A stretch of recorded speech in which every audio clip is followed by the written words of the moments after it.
Patay ang usa ka magtiayon human gipusil sa usa ka gunman sa Zamboanga City at tubangan mismo sa ilang 4 anyos nga anak nga babae. Sospek arestado. Naka-alerto si Efren Mamak.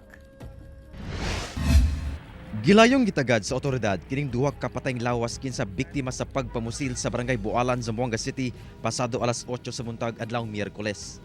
Ang mao mga biktima magtiayon og negosyante. Ang lalaki nag-edad og 49 anyos samtang ang asawa 41 anyos ug pulos residente sa barangay Baliwasan sa syudad. Matud sa Zamboanga City Police, giduaw matud pa sa magtiayon ang ilang ginapatukod nga tindahan sa mong lugar, kuyog ang ilang 4 anyos nga anak nga babayi sakay sa ilang container van. Pag-abot sa lugar, nanaog matud pa ang bana aron susihon ang construction site sa dihang giduol kini sa usa ka gunman og gipusil sa tulo ka higayon. Dayon miduol sab ang maong sospek sa asawa sa maong biktima kinsa wala na nanaog sa maong sakyanan ug gipusil kini sa duha ka higayon sa dughan. Dayon sibat. Dead on the spot ang maong mga biktima. Ang maong pagpamusil nasaksihan matud pa silang 4 anyos nga anak nga babayi. Hinuon na dakpan ra ang 51 anyos nga sospek sa usa ka balay sa barangay Calvario sa Isabela City, Basilan atol sa gipaygayong hot pursuit operation sa kapulisan Huwebes sa buntag.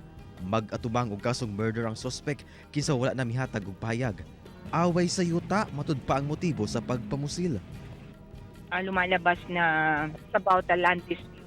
The perpetrator is in fact the owner of the land where the couple has been illegally settling for over 9 years.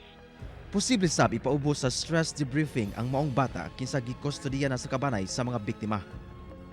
We already informed them and recommended for the psychological debriefing of the young girl to help her, recover from the traumatic experience. Kauban si Bong Vicencio, Efren Mamak, One Mindanao.